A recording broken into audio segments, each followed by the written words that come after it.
So again, as monastics or monastic aspirants, understanding the Four Truths is crucial, and especially within that understanding true dukkha and the true causes of it. So that means we need to be aware of all the different kinds of dukkha in the different ways it comes in samsara, whether we're suffering from it directly in this life or not. In past lives, we have suffered from it.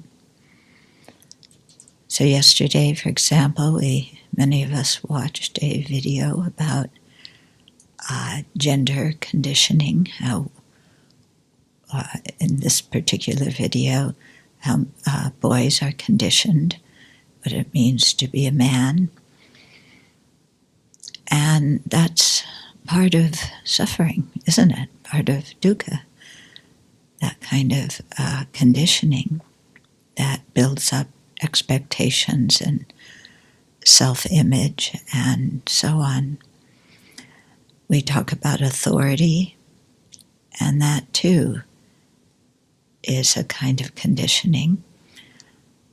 Some of it coming from outside, but a lot of the conditioning coming from inside, how we ourselves choose to react to external situations.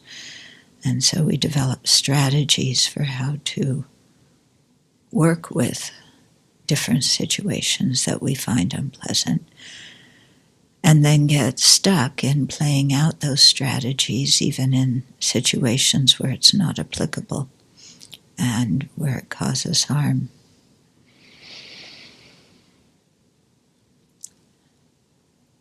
So we have to look at all these different ways in which, especially ignorance and also attachment and animosity, manifest in our lives, so that we can see their disadvantages, see how they are neither realistic nor beneficial, and then apply the antidotes to them.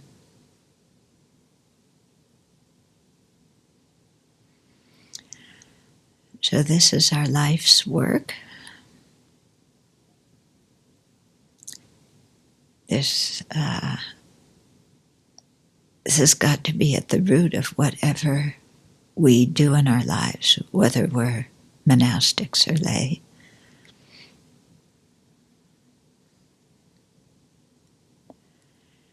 Because the alternative, running around for this life's pleasure, just brings more rebirth, more dissatisfaction.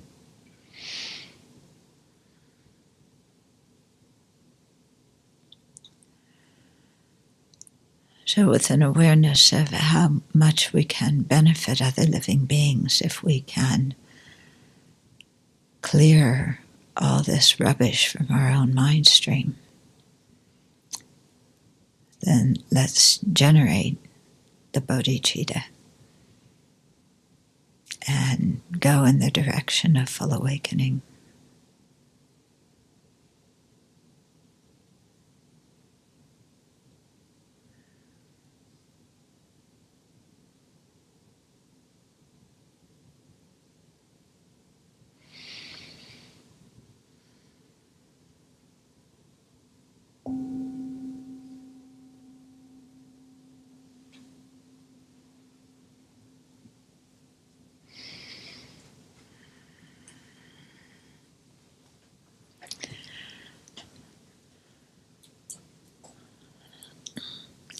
So as impermanent phenomena, we, human beings, us, individuals in particular, are conditioned by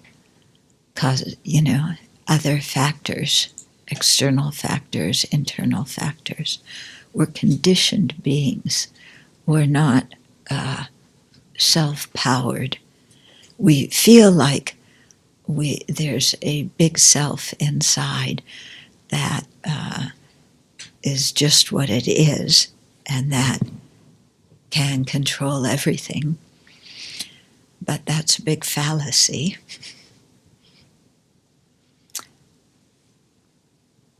So it's much more helpful to look at ourselves as conditioned beings and understand what has conditioned us so far to become the way we are. And by understanding that, then to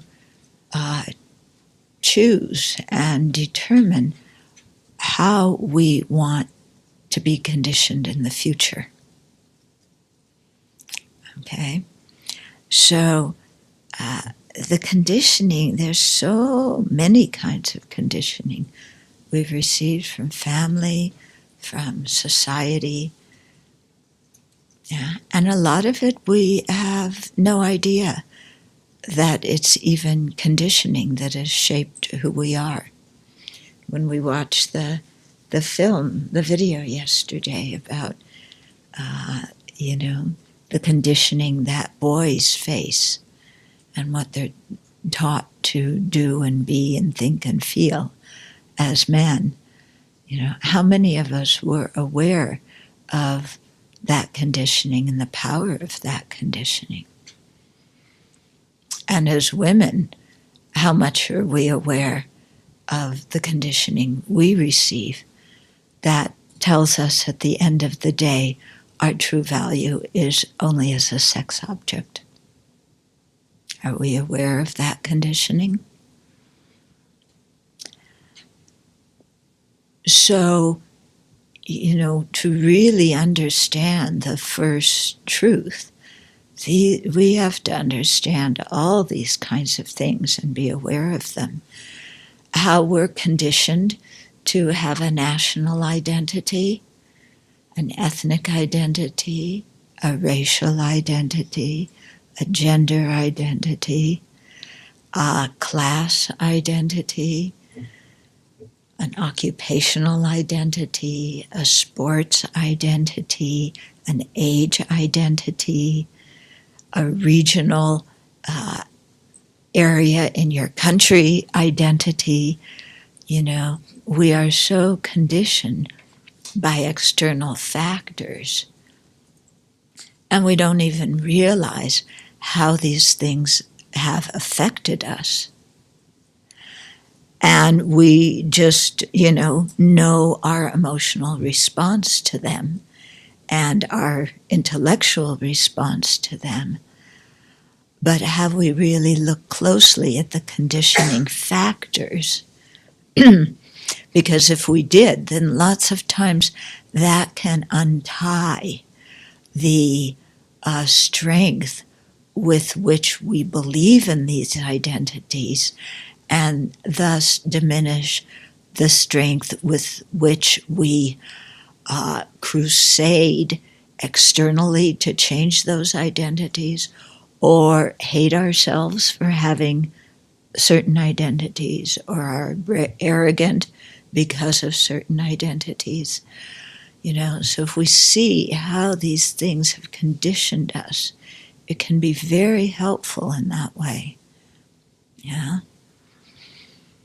And then also, family conditioning to friends, society, so many conditioning factors. And so some of those are the external conditions, that we encounter. And then we develop habitual strategies for dealing with those conditions. We develop habitual emotional reactions to those situations. And then you can really see suffering get going. Yeah. Because something may happen at some point. We freeze it in our mind as if that event is always happening, or we make that event the cornerstone of who we think we are. And then we always live in relationship to that. And it was just something that happened a long time ago. And it's not happening now. Yeah, but we've gotten frozen in it. So this is the thing that I think is very wonderful about first being an adult, is that we can look at some of the external conditioning we received as kids and consciously select which of it is beneficial and realistic and which of it is garbage. Garbage. That's it's half rubbish and half garbage. Okay, so garbage.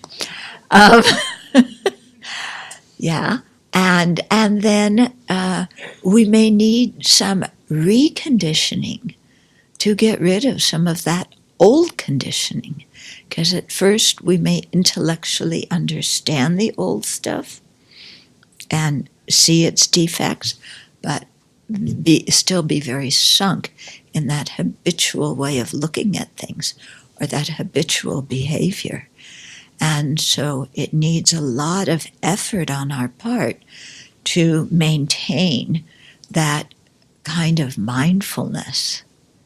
Yeah, here's where this is Buddhist mindfulness, where you're mindful of your values, your principles, the kind of person that you want to be. You hold that in your mind, yeah, and you live that instead of just replaying,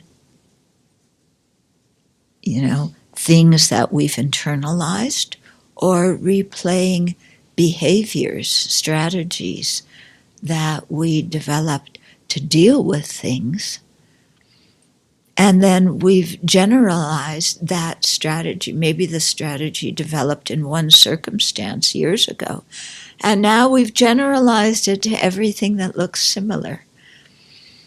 Yeah, I think that came up in our discussion about authority a bit, how there's different kinds of authority, but sometimes when we have had a bad experience with the kind of authority that we can't choose, yeah, and then we develop a reaction or a way of dealing with that kind of authority, and then we play out the same thing towards the authority that we do choose and that we've chosen because it benefits us. So you can see how totally counterproductive and self-sabotaging that is. And yet we aren't even aware of it. Authority figure, whether we've chosen or not, this is how I relate to them. And we just blindly follow instead of really being aware of what's happening in our mind and being mindful of our values and principles and the kind of person we want to be. Yeah. And so consciously steering our mind in a productive direction. Okay? So when the Buddha was one of the four seals, all compounded phenomena are in the nature of dukkha. Here he was talking about specifically the compounded phenomena in samsara. We can begin to understand how true that is. And then we can begin to cultivate the conditioned or compounded phenomena that are going to take us to nirvana and to full awakening. So that is our life's work. And it may come out externally in different ways. Yeah. But I think if you're a Buddhist practitioner, again, whether you're lay or monastic, that's got to be at the core of our lives. and then we choose different ways to live it out according to our talents, our abilities, different karma that we have. But, if we don't live in that way, then what we're doing is following every impulse that comes in our mind.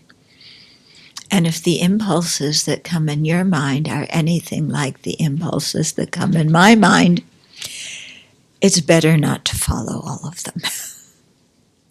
What do you think? Yeah? It's better not to follow all the thoughts that come into our mind.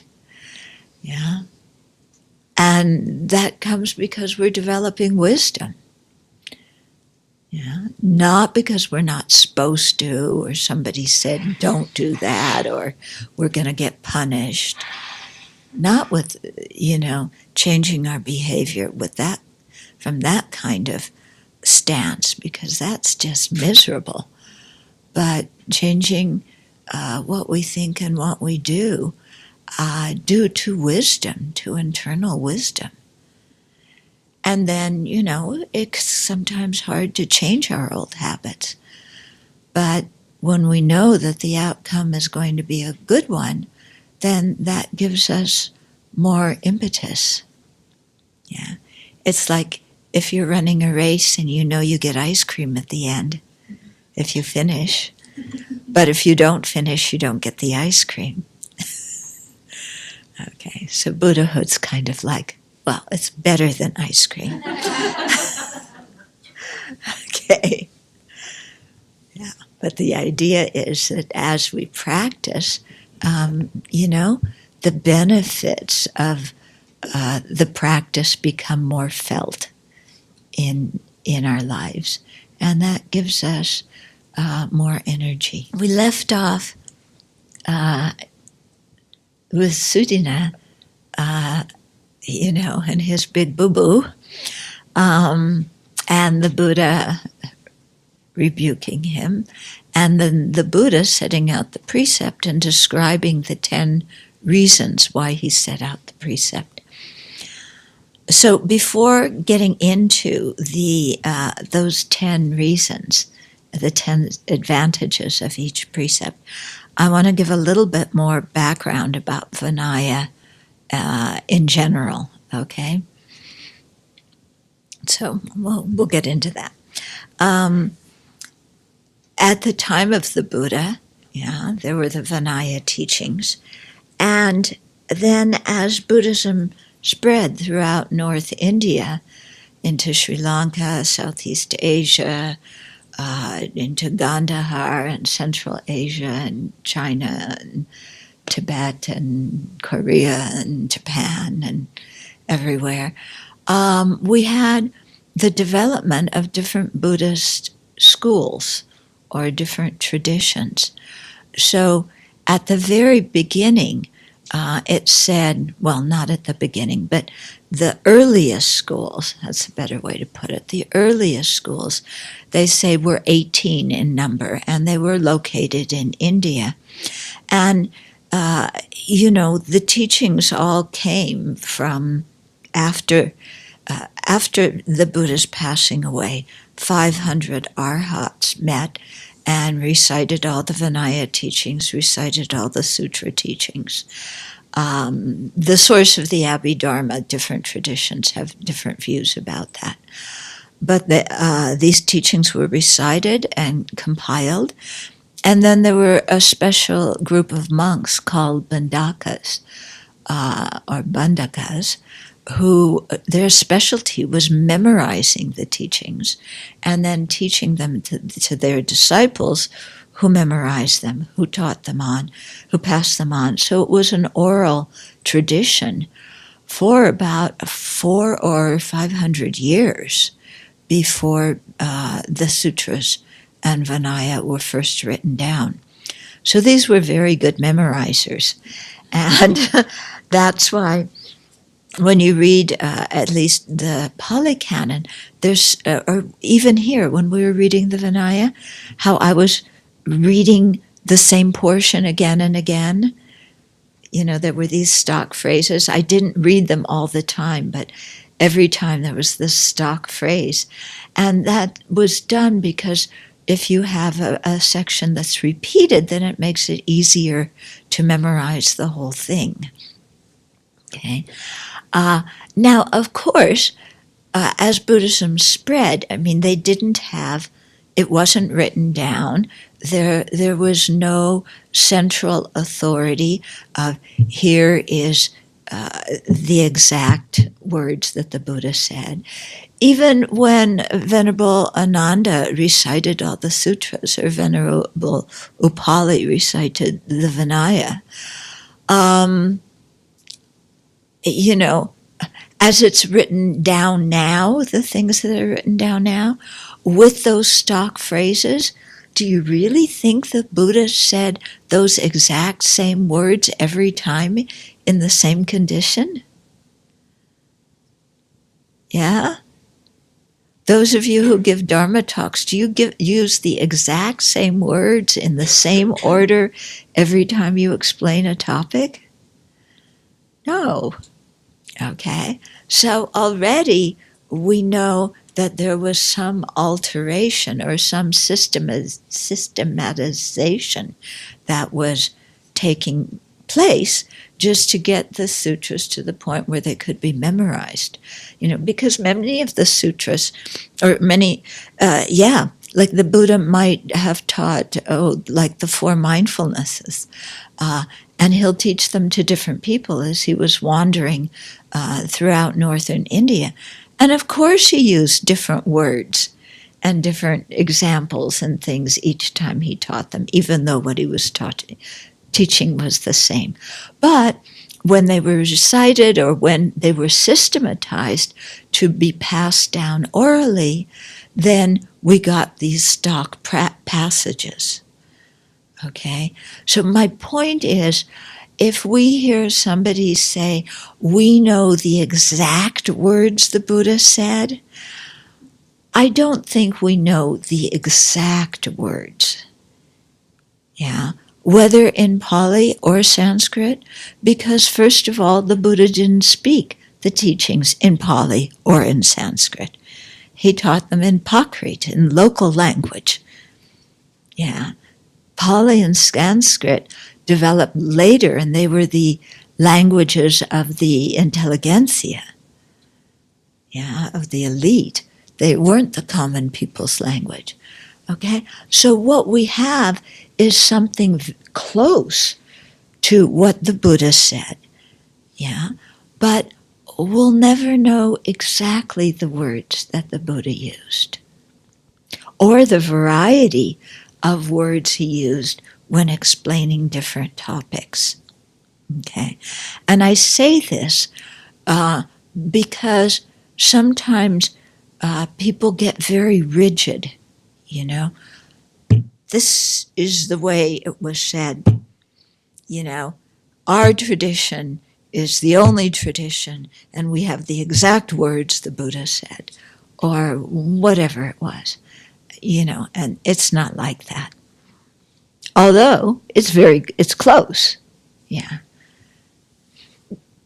So, but you can see, how when Buddhism went through these vast areas, of course, do you remember the game we played as kids named Telephone? Yeah, and so of course there were different recitations that occurred in different places because it was kind of like the game of telephone. Okay, did you play that in Holland? Oh, I'm sure. I bet you played it. You must have called it something different. But you have a string of kids, and you have a can with a wire that connects your can to the next kid's can, and on. And so you speak, and then what you say goes through the wire, and it winds up something different. Or another way of doing it, if you don't like the cans and wires, it's simpler. First person says something to the second person, just whispers in the ear, and then whispers in the ear to the third and fourth. And by the time you get just a few people down, it's like totally different. Yeah? Yeah? Chinese whispering. Oh. We call it silent post. Huh? We call it silent post. Silent post? Yeah. Okay. So, but it really shows us, that you're going to get different varieties. So at the beginning, there were these 18 schools. Now, what's really interesting, everybody agrees there's 18 schools. But when you ask each tradition to list what the 18 schools are, they don't agree on what the 18 schools are. Yeah? And the way the schools are categorized, they don't agree on that. There's many renditions of the 18 schools. Okay. So these were predominantly throughout India. And then because the schools were passed down orally, and then later they were written down on birch bark and so on. Birch bark is, not such a good thing to write stuff on. It doesn't last very long, okay? And so many traditions, if they, maybe some of them joined together with another school or another tradition, or they died out because of climate change or warfare in their area, or there was a famine, or anyway, not all 18 schools existed throughout time. And right now there's only 3 of those 18 Vinaya schools that are extant. Okay, so here we're talking specifically about Vinaya schools. So the first one is the Theravada tradition, and that was preserved primarily in Sri Lanka and then Thailand and Burma. Those are the 3 main countries. Vietnam has some Theravada Buddhism. Indonesia has some. Okay, now America, the Western world has some too. So that's one of the Vinayas. The second Vinaya is called the Dharmaguptaka. And that was the one that was spread primarily in China and Korea. It existed for a while in Japan until the government kind of banished it. It exists in Vietnam, Taiwan. And then the third Vinaya school is the Mula Sravastivada. Okay, and this is the one that's predominant in Tibet, Mongolia, certain Kalmykia and Buryatia, places like that. Okay, so when you look at these Vinayas, they are remarkably similar, considering that they were an oral tradition for centuries. But there are some differences. The one that His Holiness often points out is that when in the last section, when it talks about daily trainings, it talks about how to wear your robes. And so the Tibetan tradition may have 7 precepts about that are encompassed in one precept in the Theravada tradition, but the meaning is the same. Okay, so in some of all the precepts were classified into different types, according to how you make amends for having broken those. And here we're talking about remember before I talked about naturally negative actions and then precepts that were prescribed by the Buddha that you purify in your posada or sojung ceremony. So among those that are purified together with the Sangha, there's different ways of making amends to transgressions. And so you have these different classifications. So if you compare the 3 extant Vinaya traditions, in many situations, they have in the categories, subcategories of precepts, they have the same number of precepts across the traditions. In others, they have different number of precepts. There's some, while the precepts are very similar in most ways, there are some differences between them. Okay. So then each of these lineages, was passed down in a certain geographical area. And it became, because there were different lineages, people really wanted it to be more cohesive within a certain area and to follow just one lineage. So in Tibet, it was the Mulla Sravasti. When Lama Atisha came, he is so revered, the great Indian sage. When he came, he was ordained in the Mahasangika tradition. They asked Atisha not to give ordination in Tibet because they wanted just the one Vinaya tradition, the Mulla Sravasti. And I hear that and I go, oh my goodness, you ask Lama Atisha not to give ordination? I mean, because he's so highly esteemed. But anyway, that's what they chose to do. In the Dharmaguptaka, in China, they had many different Vinaya lineages coming because Buddhism went there much earlier than, let's say, in Tibet. And, and they got Buddhism by sea, by land. And so then in the, what century was it? Why am I thinking 7th century? It was around 7th, 8th century. Anybody remember? Huh?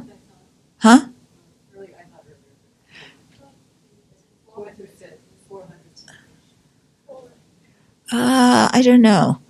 It's in the Sangha Karma book.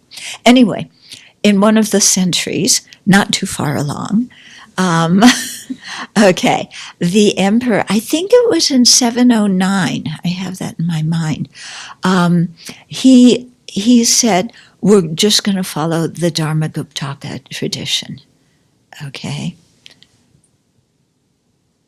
It might have been earlier than that. Yeah. Anyway, the emperor made that policy, okay? In the Theravada world, they actually had a lot of Mahayana influence because they had the Mahavihara monastery, the Abhayagiri monastery, and what was the name of the other one? Oh, I know these. Anyway, the Alzheimer monastery. What's the name of the Jetavana, Abhayagiri, and Mahavihara. And so there was some competition between these, and then at a certain point in Sri Lankan history, the ruler, the king, sided with the Mahavihara tradition, and the monks in the other monasteries were told, either you become Mahavihara or you disrobe. So they were trying to consolidate things because, yeah. So I think that happened in all the traditions.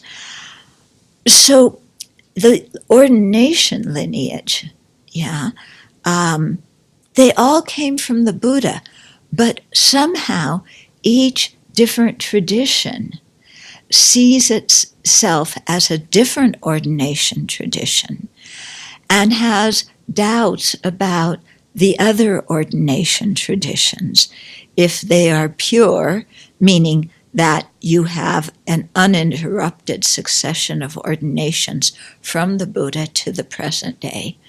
So they doubt the purity of the other traditions. And, you know how sentient beings are. And have,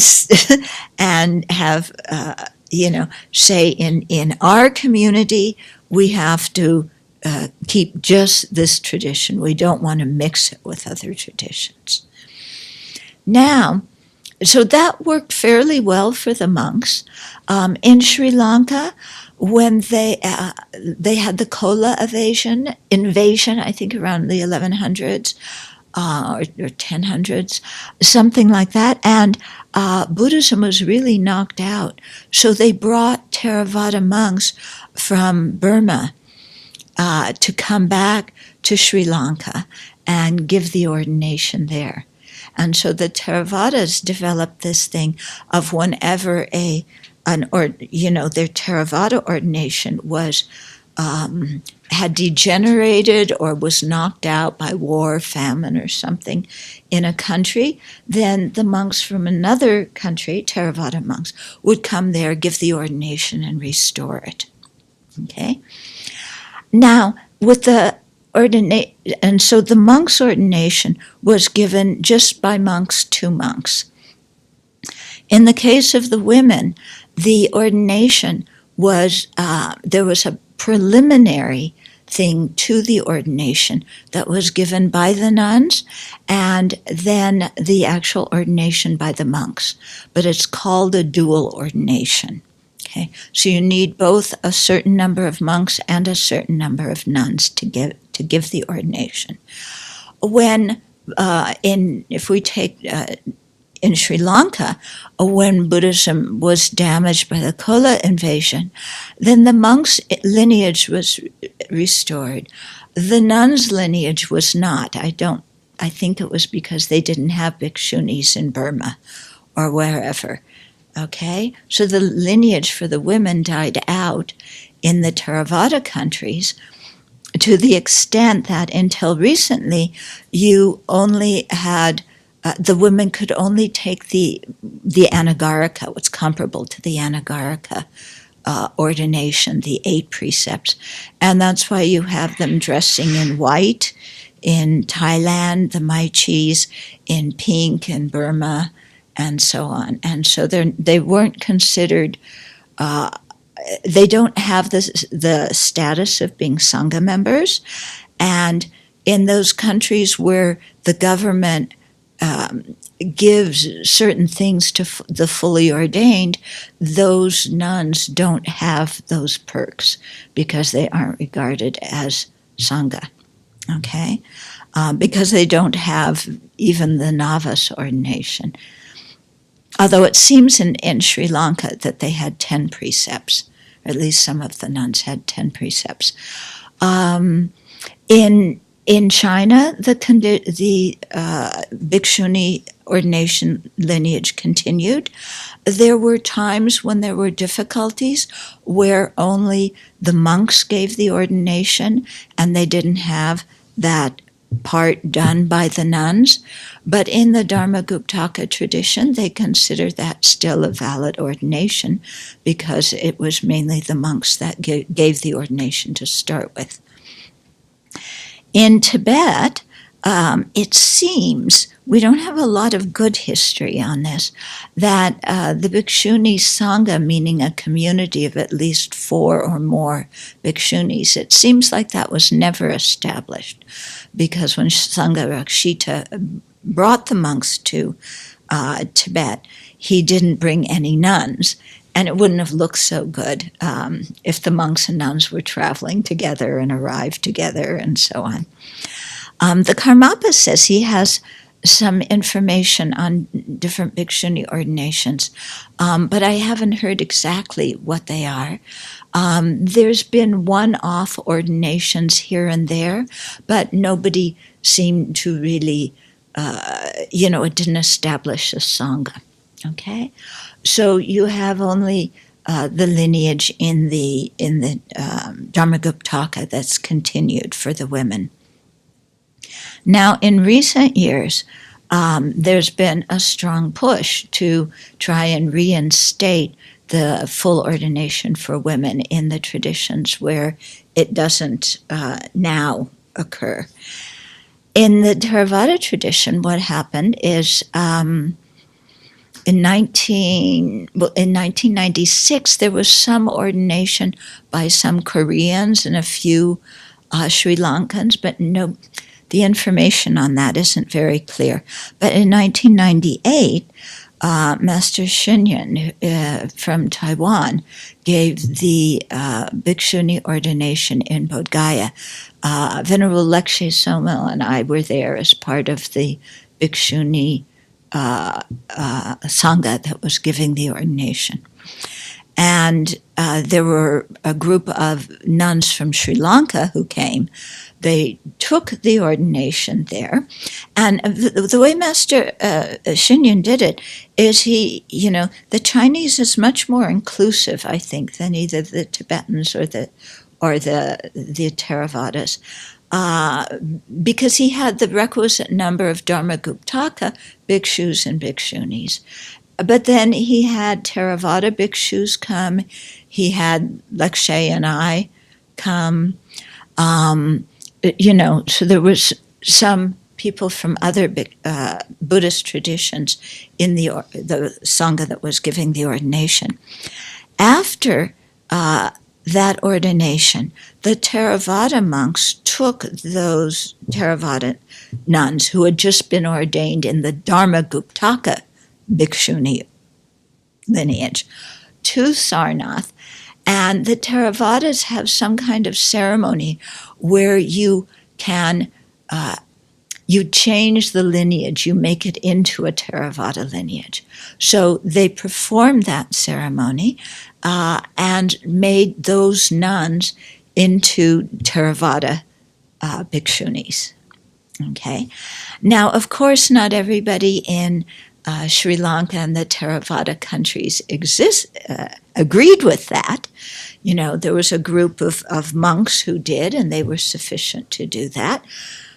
In Sri Lanka, there was a lot of discussion. There still is discussion, but more and more in Sri Lanka, it's been approved, and those nuns who took the ordination in 1998 are now acting as the Bhikshuni Sangha. So now in Sri Lanka, they give the dual ordination. Okay, Burma, we'll do Thailand first.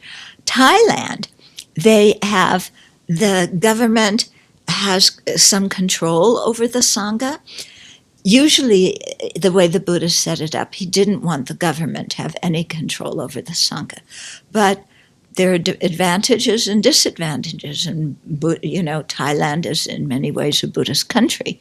And so the government in 1928 passed a law saying no bhikshu is allowed to give bhikshuni ordination. So there were some Thai women who went to Sri Lanka and first took the novice and then later took the bhikshuni ordination. Then they wanted to give it in Thailand, and they invited some Sri Lankan monks to come. Yeah. And the Thai monks had a fit. And and they said, look, this law says we're not supposed to give it here. And the nuns said, the law says the Thai monks aren't supposed to give it. These are foreign monks. So I don't know how it's been resolved. There's a lot of dispute about it. But there's several bhikshuni viharas in Thailand now, and they go on Pindapat, and the areas in which they live, they're accepted and respected. They do not have the status that the monks do, because they are not considered Sangha, because the government and the Thai monks do not recognize their ordination as a valid ordination. Burma is even more difficult. And if you are a Burmese woman who takes ordination outside and goes back to Burma, I've heard cases of them getting arrested. Yeah, so very difficult in Burma. I don't know to what extent that's changing now, but not very safe in Burma. Okay. Then, the Tibetan situation.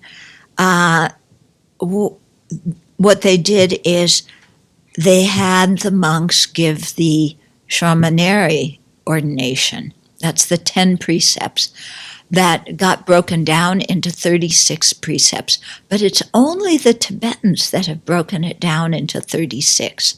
And in the actual ordination, you're given 10 precepts, as far as I know. And, definitely in the other traditions, I believe in the Mula Sravastivada, you're given 10.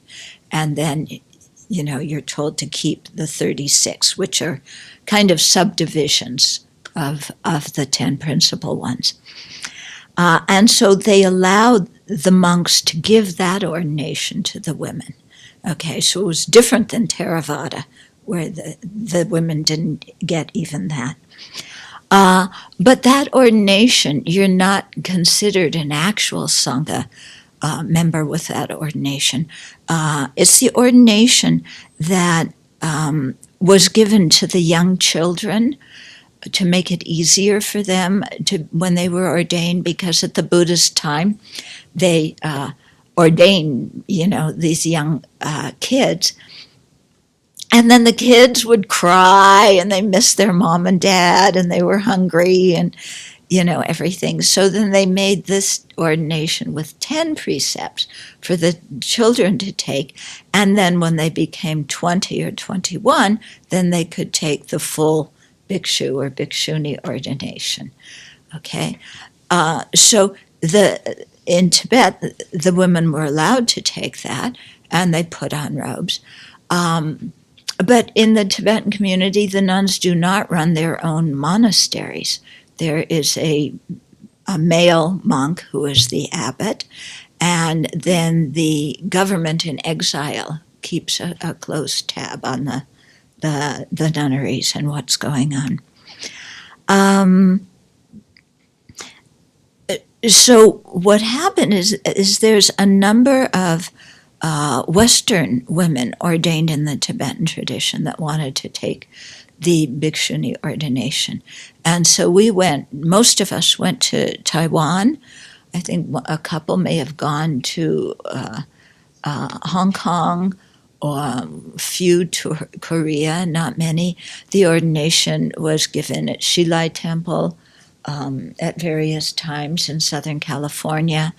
And so the Western women have sought the full ordination out in the Dharmaguptaka tradition. Some also, there's in Paris, there's a very strong Vietnamese community that have given Western nuns bhikshuni ordination. And I think there was supposed to be another ordination this summer, maybe in Germany. Next year, okay, of the Vietnamese, yeah. So that's how it's happened within the Western. There were very early on. There were a few Tibetans that went to Taiwan to take the ordination. Just literally a handful. But when they went back to their nunneries, they were not really recognized as bhikshunis, and so they lived exactly like they lived before, and they didn't do the ceremonies. They didn't have the education because they just took the ordination and went back. And some of them were younger than the senior shramaneris in the monastery, which made it difficult because if you're senior in ordination, you're supposed to sit in front, and then you had these 70-year-old nuns that were sitting behind the 30-year-old nuns or 20-year-old nuns. So that didn't really go anywhere. There's been a lot of discussion about it, a lot of conferences. His Holiness has said repeatedly that he cannot make the decision as a single bhikshu because this is a Sangha decision, so it must be determined by, the Sangha community. And what we have is, within the four traditions in Tibetan Buddhism, Khargyu, Nyingma, Gelug, and Sakya, different people have different visions about this. And we've had the heads of those traditions, write recommendations. And they've been published. We have them published in the booklets that we've put out, so you can read them. And, some traditions are very supportive of it, and the Galut tradition is the most conservative. Yeah. The most super conservative. Okay. Quite interesting. So the Karmapa has recently started talking about having. So there's been different proposals about how to reintroduce the Bhikshuni lineage into the Tibetan community. And Rinchen Nudrup, one monk, or is it Nudrup? I think it's Rinchen Nudrup. He's done a lot of research on this, and he says that it's possible to do. Okay, there's two ways it could be done. One is for the full ordination part. Well, for the Shramaneri and Shikshamana ordination parts, for those to be given by the Dharmaguptaka nuns, because they should be given by nuns, 2 nuns. And then for the full ordination, have the Dharmaguptaka bhikshunis and the Mula Sravastivada bhikshus. Okay, and then say that the nuns would become Mula Sravastivada nuns because it's the monks who actually give the ordination. But the Tibetans, not all of them, some of them say it's 2 different Vinaya traditions. We can't put them together. Now, there's a whole lot of, if you get me going on this, because I think the same thing happened with the monks' tradition. I did some research with a Chinese nun, and because the bhikshu tradition in Tibet was very severely damaged during the reign of King Lung Dharma, and then 3 bhikshus only were remaining. They went to the border area with China, and 2 Chinese bhikshus joined, so that you had the community of 5 to give the bhikshu ordination. And that's why we have the blue thing on our donka. It symbolizes the great kindness of the Chinese monks who joined with the Tibetan monks to restore the ordination. Well, this Chinese nun and I did some research, and it seems almost conclusive that those 2 Chinese monks were Dharmaguptaka. They were not Mula Sravastivada. Try telling that to some Tibetans. Okay. Yeah. And also, the Lachen Gompa Rapsa was the first monk to receive that ordination, and he was one of the principals who brought it back to Tibet. And when he started giving the ordination, he had only barely been ordained 5 years, and you're supposed to be ordained 10 years before you give the ordination. But this, that rule is in a long, sometimes they put a whole group of rules together. It's like it has to be 10 years to do and then certain exceptions can be made. So there was some exception made for one of the rules in that group, not for the one of ordaining if you've only been ordained 5 years. Not for that one, but for another one in the group. And the Tibetans say, well, it gave it for that member of the group, so that the exception is okay for all members of the group. So yes, the ordination's kosher. Personally speaking, I don't tend to be a stickler for these kinds of things. I think the main important thing is that the Sangha who gives the ordination is in harmony with the conclusion to give the ordination. Yeah. And there's lots of tiny rules and things like that. And the Theravadas are very much sticklers for that. And the rules of how to give the ordination, they differ from one tradition to the other. So anyway, I won't go into all the details, but so the Tibetans just say, look, we can't really use the Chinese nuns. It's a different ordination lineage, okay? Personally speaking, I don't agree, but they don't care what I think. Yeah. Then the other thing that Rinchen Drip found was in the conditions for being able to leave during Varsa. A monk is able to leave his territory to go somewhere to give the bhikshuni ordination. So on that grounds, he said, here's a clear example of the bhikshus alone giving the bhikshuni ordination. So it should be legitimate to do in the Mula Sravastivada tradition now because we don't have any bhikshunis. Yeah. And the monks who don't agree, they all say, well, we have to wait until Maitreya comes. He's the future Buddha. And then the lineage will be restored.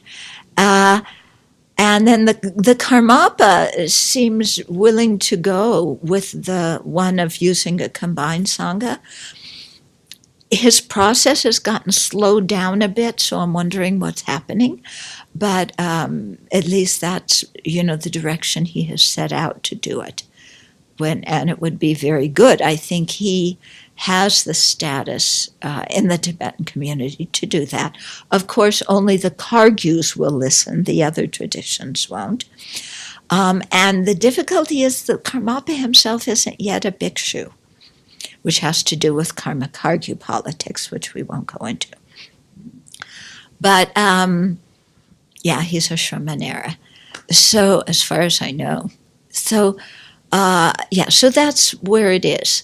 So here, what we've decided to do at the Abbey, I'm just giving you this long talk so that you understand what we're doing here, okay, is because we want to be able to take the bhikshuni ordination, because we feel that it is so important for the spread and transmission of the Dharma into future generations.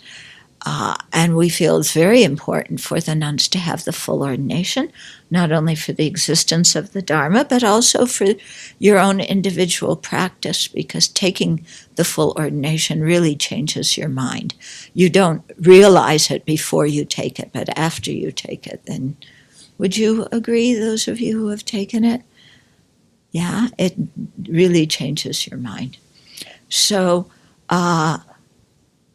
we've decided our Vinaya tradition is Dharmaguptaka, and we have a very good relationship with the Chinese Buddhist community, especially with her master, who's been very kind to us, but also with other masters. Venerable Heng Ching, who's a good friend of Venerable Wuyen, has come here and taught, and with other masters there. So we have a very good relationship with them, and so we say our Vinaya tradition is Dharmaguptaka, and we rely on those masters for instructions and so on. And our practice lineage is Tibetan. Okay, and I think the fact that we are Westerners gives us the space to do that. The Tibetan nuns do not have the space because they live in the Tibetan community, and there are certain rites that the nuns have to do together with the monks, for example, the ordination and certain other things. And it would be very difficult and uncomfortable for the Tibetan nuns whose teachers are all Tibetan, who follow the Tibetan tradition and live in the Tibetan community, to have a different Vinaya ordination lineage than the monks. And besides, their monk teachers have told them it's not necessary to do that. They say you have the Bodhisattva vows, you have the Tantric vows, you don't need the full ordination. You can practice very well without it. which begs the question of why then do the monks need it if the nuns don't need it? But we don't ask that question. So, so that's the situation here. The Tibetan lamas who come here do not seem to be bothered by this. They see a community that is practicing together in harmony, and they rejoice. Yeah, and so we keep a good relationship with everybody on both sides. We're living in the West, you know. If we were to set up our community right in the middle of Dharamsala, there would be a different reaction. But we're far enough away, and we're Injis. We're not part of them, you know. We're not part of their religious institution. So, and Injis are a bit weird anyway. So it's worked out quite okay. Yeah. Inji. It's what in Thailand Farang, foreigners. The Atisha lineage, the Mahasangika tradition. Yeah. So is that the fourth one, or does it fit in either of the three? It isn't one of the extant ones now. It's died out. Right. Yeah. If Atisha had given it in Tibet, maybe that particular lineage wouldn't have died out. We don't know. I have a couple of questions. Where's Master Shinyan from? Which temple? Master Shinyan. He's your preceptor. Oh, that's how you pronounce his name. Okay. I don't pronounce it properly. Okay. They all sound alike. Yeah. No. She's talking about Xingyun. Sing. Yeah, Fokon-san. Xingyun. Yeah. Xingyun. Okay. Xingyun and Shenyun. They're all the same, And then- you know? I mean, people pronounce my name as children instead of children, so, you know, what's the difference? Yeah, they think I'm Pema children too. And they look, you don't look like your photo. That's because I'm not. I have a couple other. Then the Theravada, because isn't it easier for them? You say they have a way to change the ordination because they do that right within their own country with the monks, right? Yes. Yeah. When you go to a different To a different monastery with a different sublineage, they change it. You have to change your Yeah. ordination. But I'm not sure exactly what ceremony they used in Sarnath. If they used that one, it's called it starts with a D. I'm having another senior moment. it's a different sir. Dhammikala. See, I knew it started with a D. Dalikama.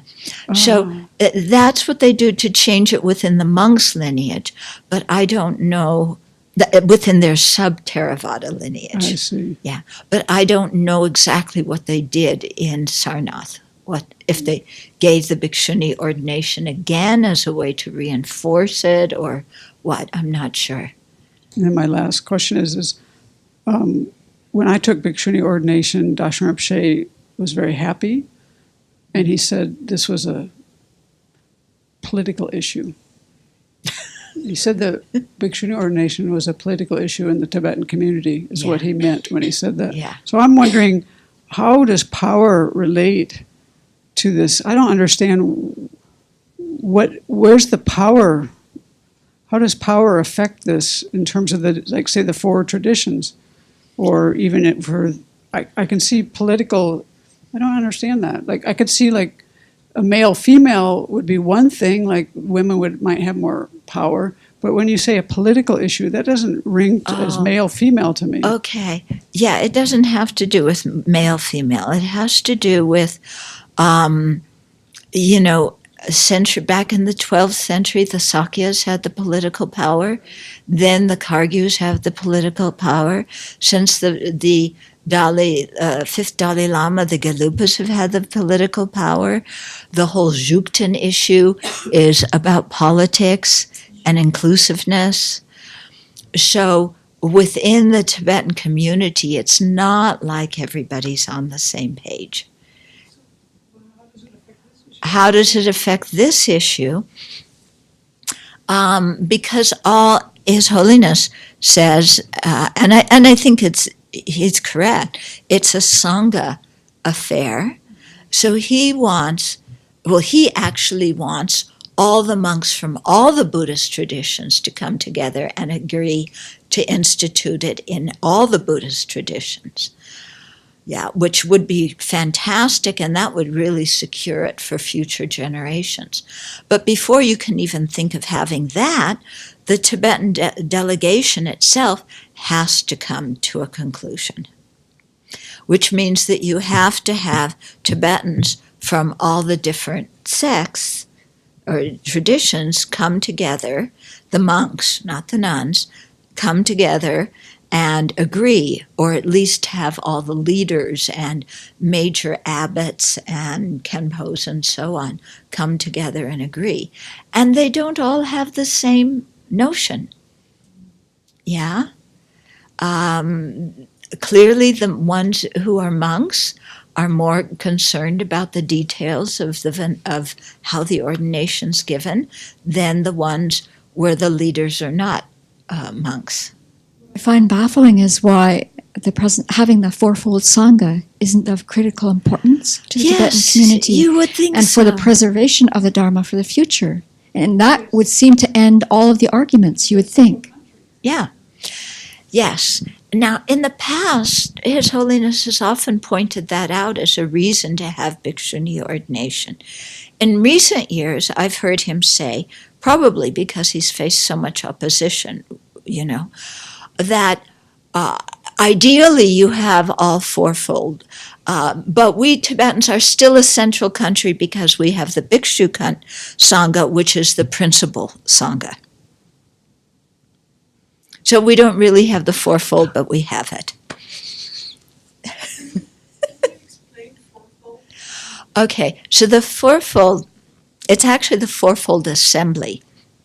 And so the Buddha said, after he attained awakening, that he was not going to pass away until he had established the full fourfold assembly, which means male and female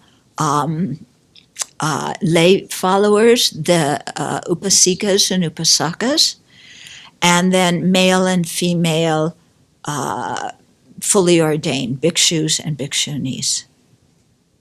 Okay, and so the definition of a central Buddhist country is where you have all four of those, and especially where the Sangha is enough in number to do certain primary Sangha rites, like the Posada, the Varsa, the summer retreat, and the Pravarana, which is the ceremony at the end of that retreat. So we do all three of those ceremonies, and we do the novice and shikshamana ordination here.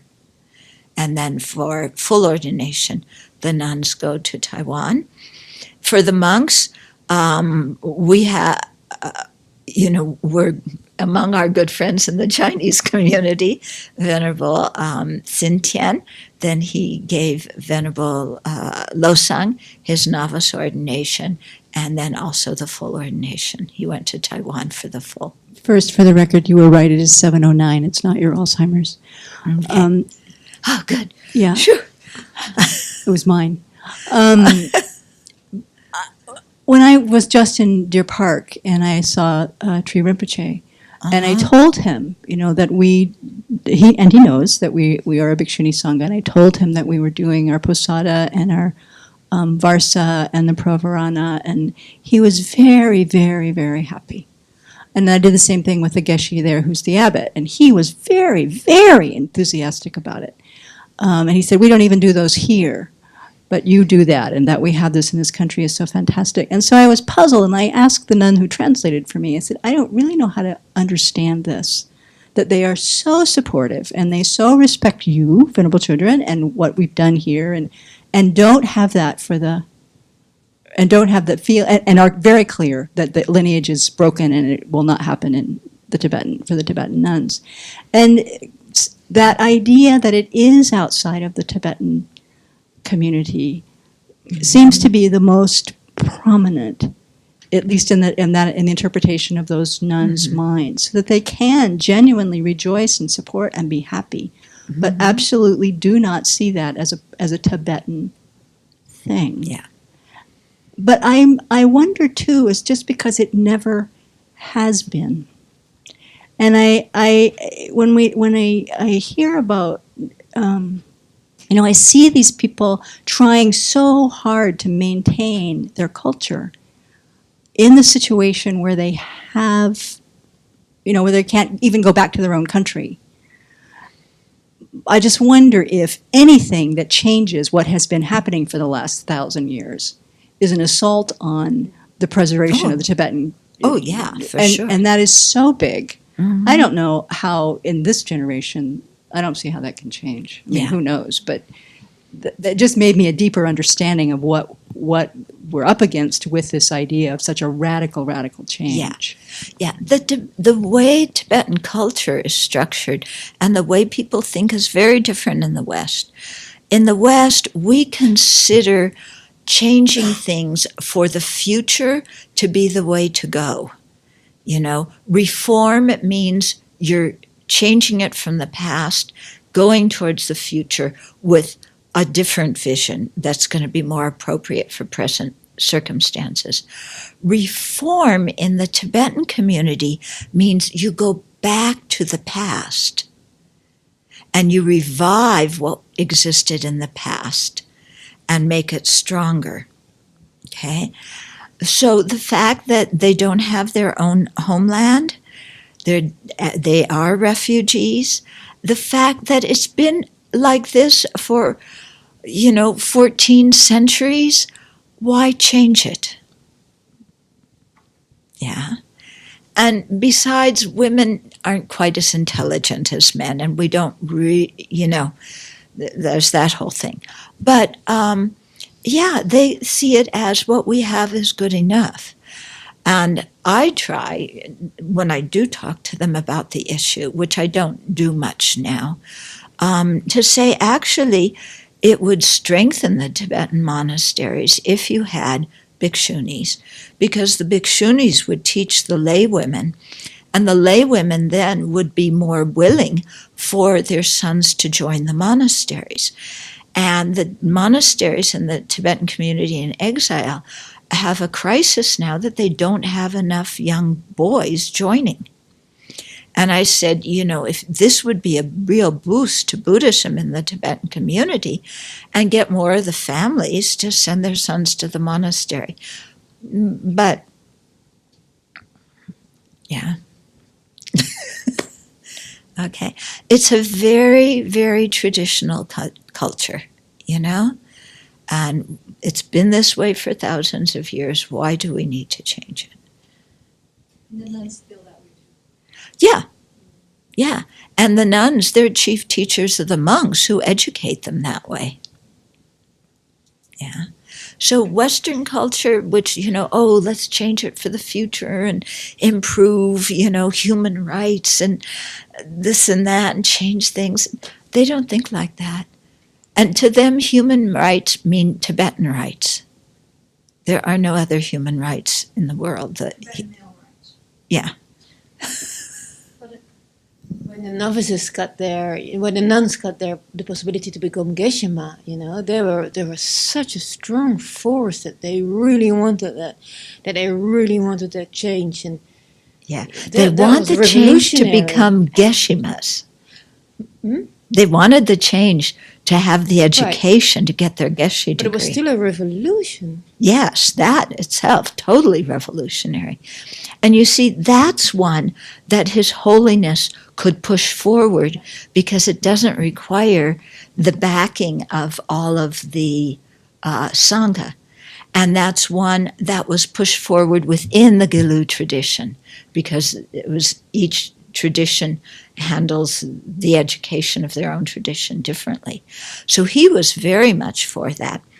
And the thought is among some people, because the nuns who became Geshe-mas, they were not allowed to study the full Vinaya like the monks are because they don't have the full ordination.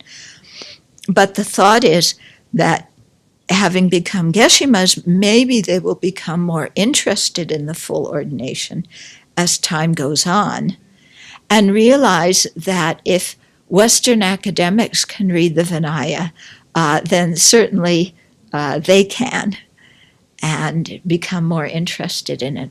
But right now there isn't really much interest from the side of the Tibetan nuns, so that's why it doesn't make much sense to push it, except Karmapa's nuns. They're interested in it. Okay, but the Geshe-ma, they're very interested in, and that's something that His Holiness really did push through. And I saw him, kind of every few years, it's like, well, we have the criteria, we have the exam, right? And, who's ever sitting there from the Department of Religion and Culture is like, yeah.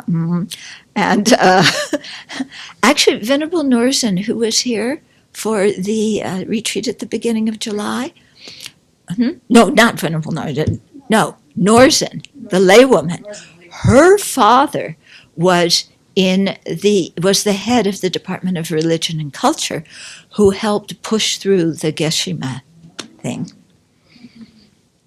Yeah. So I told her, be sure and thank her father for all of us. But yeah, that was totally revolutionary. Yeah. But it was also very interesting that when the Geshe-ma ceremony was held at Drepung Monastery, the top monks came, and the rest of the audience was women.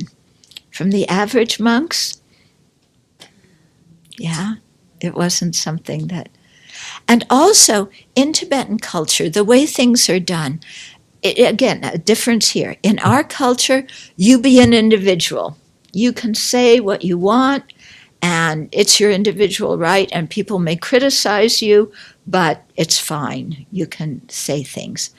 In Tibetan culture, you don't step out of line like that. No way. So it's got to be that something's going on under the surface, and then at some time, most of the prominent monks all together will say, well, actually, we think this is a great idea, and we've thought that for a long time. And that's the way it'll happen. Yeah. Because they have an interesting way of being very individualistic, but they are also a culture which is very conformative. Yeah, in things like that. There was a conference taking place earlier this year in Canada that Venerable Wu Yin was going to talk at, and I was wondering if anyone's heard what the outcome of that. Yeah, that conference, first of all, was planned by some comparatively new Chinese nuns who lived in Canada. They didn't have a lot of background on the issue and how to go about things. And Venerable Wu Yin actually wound up not speaking at that conference. But we've asked Venerable here, please, to ask the Master for her paper, because we want to read it so we can learn from what she was going to say. Yeah? Okay. You already told her. Okay. And we want to read Venerable Jenker's paper as well, too, that she didn't give. Oh, okay. Good. Thank you. And he also said that, the Tibetans see Sravasti Abbey as outside of the community. Uh-huh. So it just makes me wonder what's going to be the long-term effect of this. And will it interrupt the transmission or the lineage in some way? Will Westerners sort of form their own branch of Tibetan Buddhism? And well, who knows about that? I have no idea about that.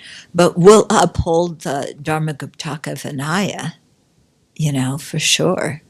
And we'll uphold, the Je Rinpoche's teachings. None of us, this generation, we're not lineage masters. Hopefully in the future we'll get some Abbey monastics who are lineage masters. Yeah. But, Tibetan Buddhism has never had people think that the Dalai Lama is a central figure like the Pope and he can call the shots. It's not like that. Yeah. It doesn't have a unitary structure like that. Regarding the political issue, but the whole Turko system was based on politics, as you referred to. And the monasteries of monks, they received all the fundings, the donations, and not the nuns. So there's some politic in it too, because they want to sustain. And I heard just a recent fact from one bhikshu who didn't support the nunnery, so saying it's a concurrence. It's a Concurrence?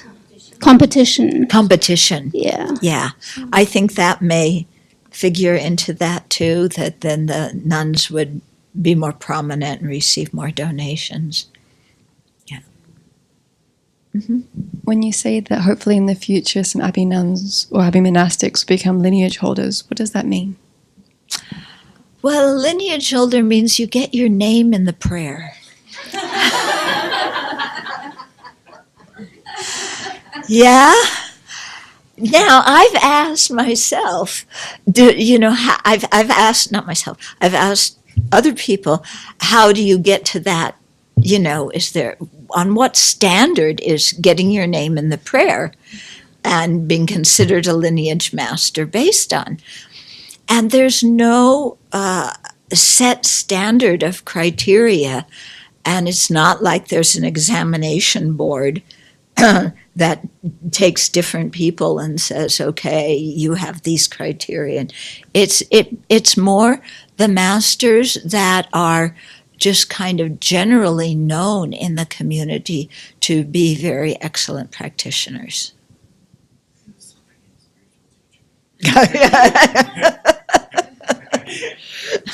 So, yeah, so that's how it is, so you have His Holiness. Ling Rinpoche's, the previous one was considered a lineage master. Hopefully this one will be as well. So, yeah. Okay. It's kind of shocking sometimes to learn different things, because we come in with pure vision, and then we lose our pure vision. It should be that we gain more pure vision. Yeah, but at the beginning, it's more idealistic vision. Yeah, and then you have to, put your feet under on the ground and look at things more realistically and ask yourself some questions and proceed, because the Dharma is wonderful. And okay, the religious institutions are created by human beings, and human beings do what human beings do, but the Dharma teachings we're learning are fantastic. You can't get anything better. So,